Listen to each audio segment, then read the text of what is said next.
Okay, good morning and welcome to Yeshiva YouTube Just Daf It. Today we're doing Kesubos Sadi Vov, number 96, starting a new parak, the 11th parak in Maseches Kesubos. If you're joining me, it's probably Chol HaMoed right now for you, because it's Chol HaMoed for me. Unless you see this year in like 10 years from now, the next cycle of Daf Yomi, you realize it's probably not during Chol HaMoed. It's okay. Alright. Not 10 years, 7 years, right? 7.5 years. It was up to me. I would make Daf Yomi 10-year program. I would skip Friday Shabbos, make it five day a week program. Definitely as a Maggid Shir, you need extra 2 days just to take off and relax. And I think it's a good thing to, Shabbos should be for enjoying yourself, not for learning Torah. That's my opinion. All right, I'm on in the Zonis. When Nichse Yisom, if I already got ready for Shabbos, even Eliyahu and Avi can't come on Friday, right? If Eliyahu and Avi can't come, you sure have learned Daf Yomi, right? Kol Shekin. All right, start the new parak. Sadi Hamad Beis on the bottom. Almana Nizonis Nichse Yisomim, and Almana, a widow, right? Her husband died. One of the Takanas in Kesubos we learned on Daf Nun Beis 52 is that she gets to live in her husband's house. And she gets fed by the heirs of her husband. She gets fed by them. She gets nourished. Her mizonos come from them. The Mishnah paskins that any ever earnings, she gets wages, she gets paid. It belongs to the home because they provide her food. However, if she dies, they're not obligated to bury her. Right? When she's a widow, she collects her ksuba. Right? When she collects her ksuba, so whoever owns the ksuba is entitled, has to bury her, since the husband predeceased her, so he doesn't get the ksuba. So her heirs, when she dies, the ksuba passes to her children. They are responsible for burying her. Like Mara says, "Boilhu nizonis nan o hanizonis nan." Is a mission talk about there's a chiyuv to always feed her as long as she didn't collect her ksuba? Oh, hanizonis nan. Or if they wanna give her mizonos, but they don't have to give her mizonos. It's not. Zonis nan Anshe Galil, Lasagil Yavila. Right? According to Anshe Galil, we learned the Machlokes Mishnah. I think also Daf Nun Beis. Machlokes in Anshe Galil and Anshe Yehuda, the different practices in Eretz Israel in the north. Right? You had to guarantee her food until she asked for a ksuba. Once she asked for a ksuba, can kick her out of the house and she don't have to give her mizonos anymore. Odilma Hanizonis Tan Anshe Yehuda, a different practice. They said you can immediately give her a ksuba. Once you give her a ksuba, you don't have to feed her anymore, and you can kick her out of the house.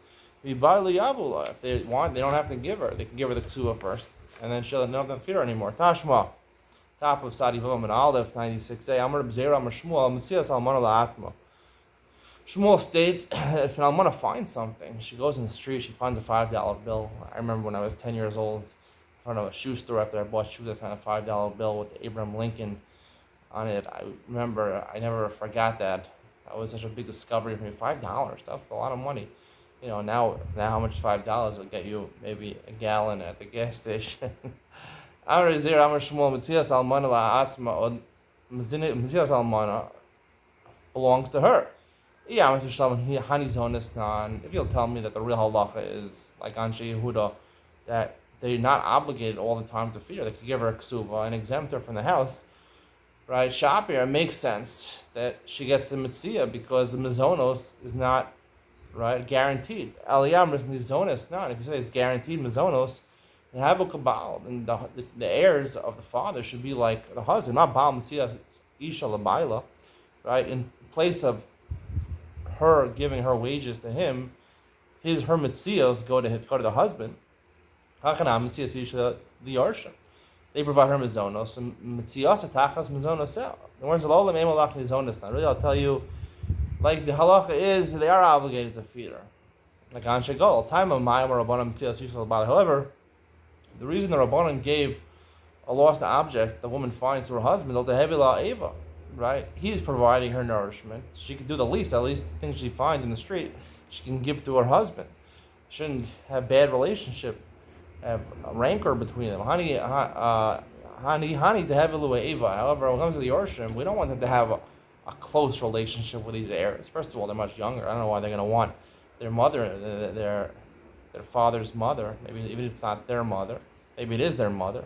They don't want an older lady anyway. But anyway, the Gemara says they should have discord between them. They shouldn't have a close relationship. Based on what we concluded, basically, it's a forced relationship. Her wages go to them, and they have to feed her, right? So included in the Maisi Adeh that she has to give them her wages, she also has to do certain malachos. Like we learned in the Mishnah on Nun Tem and Beis 59b that she has to do 6 or 7 malachos, she has to bake, she has to cook.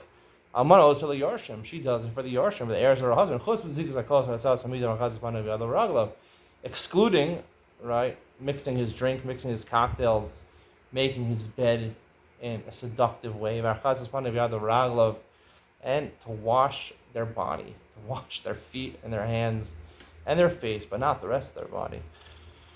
Right, she shouldn't be touching them. In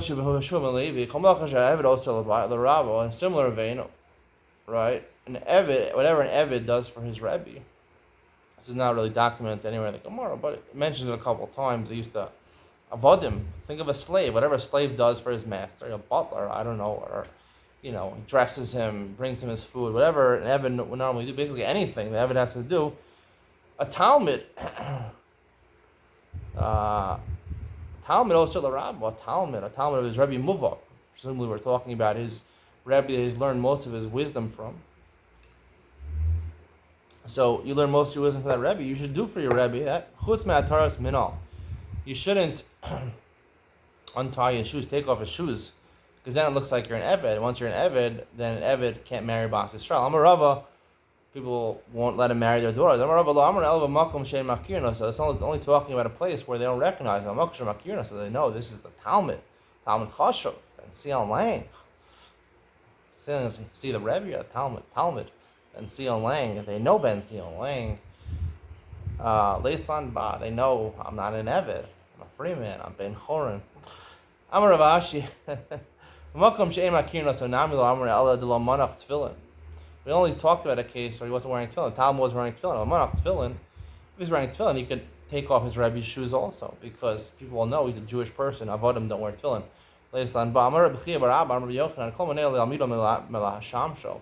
Any Rebbe doesn't allow his Talmud to service him.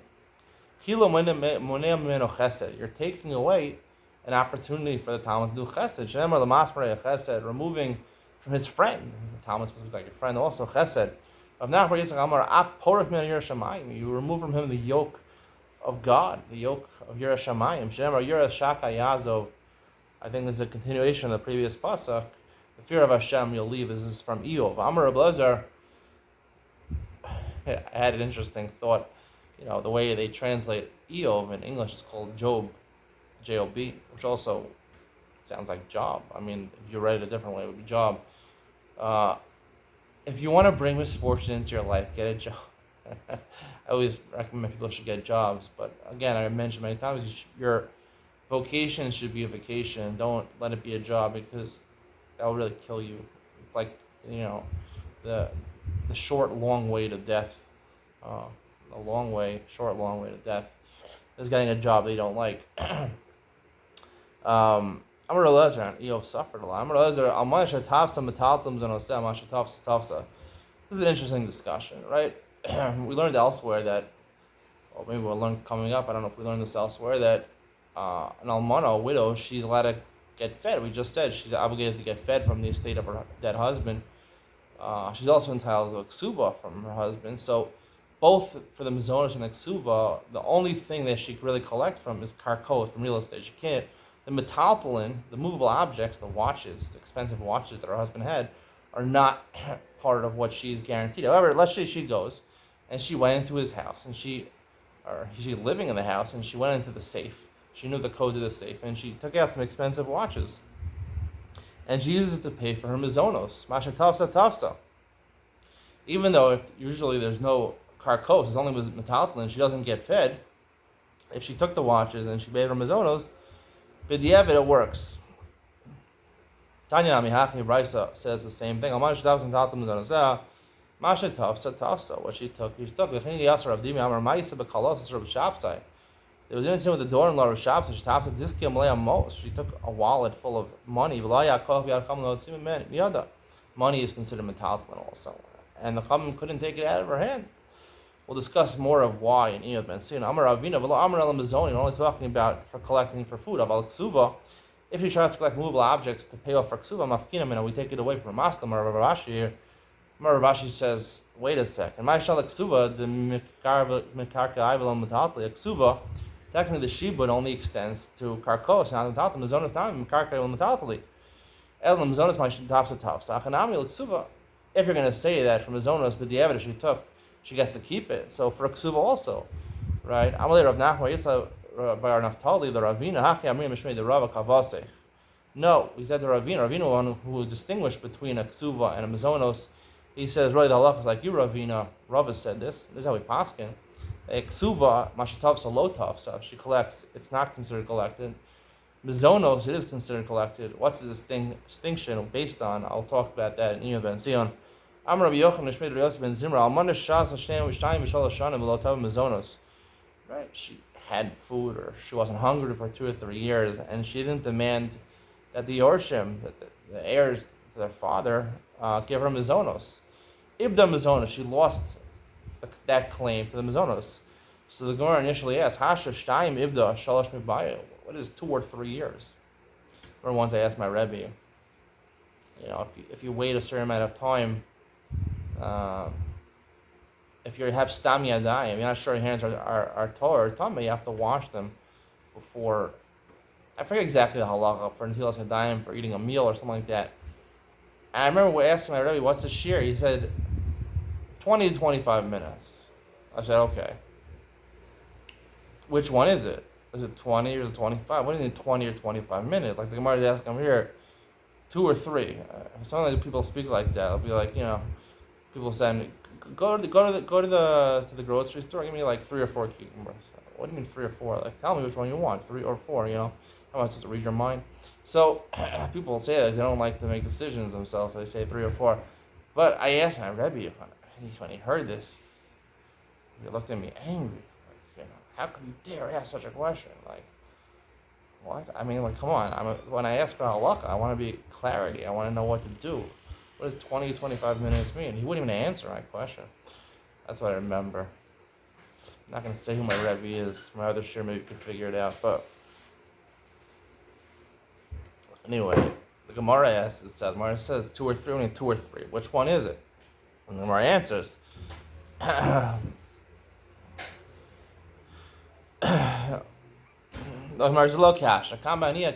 If she's a poor woman, she doesn't have much food. So once she waits 2 years, she obviously doesn't care Mizona. She has somewhere else to get it from.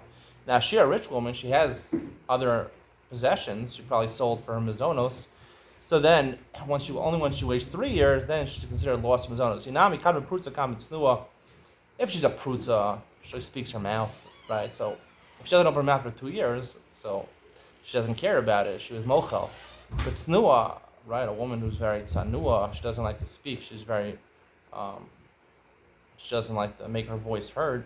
So she'll be quieter and won't demand what she really deserves. So therefore she gets 3 years. We're only talking about she lost her Mizonos from those 2 or 3 years. But after those 2 or 3 years, she lost whatever she could have got those 2 or 3 years. But continuing forward, she can get as long as she can get her ksuva. Boy, Rabbi Yochanan, someone omrim nasnanu, right?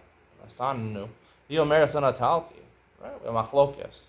They said we gave her mazonos. We're giving her lavish meals every day, and she said I didn't get anything. Amila Haviraya. Who has to bring proof? Right? Who do we assume? Someone has to bring proof. If you want to be motzi mamon, do we consider the possessions let's consider Sadi Vavam based on the top. Nilsi becheskes he asked me kaim of amano lahaviraya. Do we assume the possessions of our father, or the father who died, are in the possession, under the hands of the heirs, the Yisomim, the orphans, and therefore she's motzi mamon. She has to bring a proof that she did not get. Once the husband dies, at least for the mizonos, that really belongs to the woman already. They have to bring proof that they paid her already. Tashma Tani Levi taught in a brayso. Almana calls Mashal and he says, as long as she hasn't gotten remarried, so it's considered in her possession. They have to bring a proof the Yisomim, the orphan. Nises Halel Aviraya, and once she gets married, and she tries to collect retroactively the Mazonos before she was married, right? Once she gets married, they don't have to pay anymore for Mazonos. Then already the ownership have transferred to ownership of the Mazonos, or the value of the Mazonos has transferred to the bank account of the orphan, and she has to bring a proof. Amar of Simi Barashi, Ketanai, it's Machlok Tanai, Mocheres V'Kosebes, right? When she wants to collect her Mazonos, she doesn't always have to go to the Yorshim. She's living in her husband's house. She can sell stuff, or sell real estate. She can sell real estate. V'Kosebes, Elu Mazonos Macharti. She can say, she writes in the Shtar Mecher that she sold some of his land. I sold his land in order to get food, or I sold it for my ksuba. Yossi says she doesn't have to specify. Okay, I sold this piece of land from Mazonos or ksuba. She can write, I sold this piece of land, right? She's owed them ksuba. She's owed them Mazonos. She doesn't have to tell you what she's doing it for. My lab hakmifli. What is the machlokis in Rehuda and Riosi? So the Gemara suggests as follows: Rehuda dam raboy lefrushay savar. He says you have to explicitly say, I'm selling it from Mazonos or Ksuba savar. Nixi b'cheskas yasmi kaimi. Technically, everything belongs to the orphans. She has to bring a proof that she sold it. That's why he writes in the shtar from Mazonos or the Ksuba to show that she sold it for that, and right. And she wasn't getting paid. Rabbi Yossi savar lo bari lafrushe nixli b'chesed almana kaimi v'al yisomim lahavi raya. He says you don't have to say anything because technically I sold it, so we believe her claim. She says she sold it from Mazonos or didn't sell it from Mazonos. We believe her claim. They have to bring the proof. How do you know that's the explanation of Machlokas from Rehuda and Riosi? Dilma dechule alma nixli b'chesed almana kaimi. Everyone agrees that technically it belongs to her, the Mazonos and the Ksuba, the money, right, that guarantees the Mazonos and the Ksuba belongs to her. Al Yisomim lahavi raya. The Yisomim generally have to bring a proof. Rabbi Yehuda, why did Rabbi Yehuda say that you have to write in the Shtar Mecher, I'm selling it from Mazonos and Ksuba? It sounds like she has to bring the proof. Eitza tova kamash malan. It's a good advice. So likrul Rav Sanusa, because if she doesn't write it, right, so then she's selling property, and we don't know what she's selling it for, and they're going to say, you're just selling land, you're selling too much land because you want to have a lot of food, a lot more than you need. So she writes, no, I sold this for food, so we know how much she's taking for food, so they shouldn't call her a glutton or someone who's famished, that she eats too much. If you don't say it's just an Eitz Tova, had to buy Rabbi Yochanan, that was Rabbi Yochanan asked. He asked this question, who has to bring the raya? Tifshol le'masisen. There's another Mishnah we could have answered from. Mocheres the Mazonos. This is a Mishnah L'kaman in Sadi Zayin and Beis tomorrow. Next Daf Sadi Zayin 97. Mocheres the Mazonos Shalva based, and she can sell Mazonos even outside of court. Kesubos el Mazonos macharti, and she writes, "This I sold from Mazonos." Right. So you see, the Mishnah says clearly that she has to write it. It sounds like that belongs to the Yisomim. She has to bring proof. You can't bring a proof from that Mishnah because the reason she writes Mazonos is just good advice, so they shouldn't call her a Rav Sanusa, someone who's very hungry. On here also, Rabbi Yehuda maybe holds it's just Eitz Tova. Inami. Alternatively, different explanation of Machlokas Rabbi Yehuda and Rabbi Yossi. The Chuliyama Nichsi b'cheskas yasmi kaimi. Really, everyone agrees. Both Rabbi Yehuda and Rabbi Yossi. The Mazonos, the money from Mazonos and Ksuba belong to the orphans. I know time with Rabbi Yossi. What's the reason Rabbi Yossi says you don't have to write? Right? Technically, you should, like Rabbi Yehuda says, you have to write in order that, because the burden of proof is not upon her. Why does Rabbi Yossi say you don't have to write? The reason he recommends not writing, what is the advice of Rabbi Yossi or the psak of Rabbi Yossi comparable to? Someone is about to die. He says, give $200 to this person who is a creditor. He owes him $200. This person, this creditor, right? He said, I'm giving it to Ploni Balchovi, the person I owe money to. Now, does that mean he gave it to him to pay off his debt? Or maybe he just wanted to give him a present. So therefore, it's not clear from his message. So therefore, the creditor can take it as a present and still demand repayment from the Yorshim, from his heirs, the person who dies, the repayment of the loan. In Matana, one second. Ratza b'chol notlan, ratza matana notlan. Im matana notlan, lo kaf yafa kocho. Top of Sadi Zayin Aleph, right? It makes sense, right? It's good for him, right? The fact that he doesn't specify, I'm giving it to my creditor for the chov. If we said for the chov, we know the money is to pay off the debt. But if he doesn't say that, so that makes, right? The reason maybe the Shechivim said this is he's doing a favor to the guy. He has not only a monetary debt, but he has a debt of gratitude. Okay, maybe he wants to give him a present, so not just pay back the loan. So therefore, his koach is yafa. The fact that he didn't specify here also, he says it's better that when she sells land, she doesn't specify, because if she doesn't specify, she can say, right? She's eligible to collect mizonos and exuva. So if it's hard for her to get money from these orphans, it's probably hard to get money out of people. It's always hard to get people to pay back their chovos. So then she sells a piece of land. They say, "Hey, it's for your ksuva, and we're done with you." No, she could say, "No, it doesn't say on the papers." So the shtar mecher, I sold it for my zonos, right? If according to Rabbi Yehuda, you specify. So once you write for the ksuva, you write for the ksuva. But if right now she's selling, she doesn't write with it, so they can say, "No, I'm selling for my mizonos." So therefore, that's why she writes it in an ambiguous way to give her more power to collect more from the yorshim.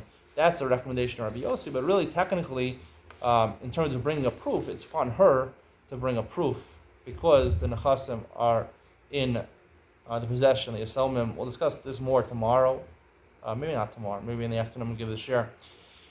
Anyway, have a good day, and we'll see you in Enos Ben Sion. We're going to discuss Sadi Vavam and Aleph. We talked about a very fundamental difference about the Dievid. If she's Tofes Metaltalin, she collects movable objects for her Mizonos. It works. For Ksuva, it does not work. What's the difference between Mizonos and Ksuva? We'll talk about Shibudim, Achrayas, all the fun stuff. Dini Moment is coming up next.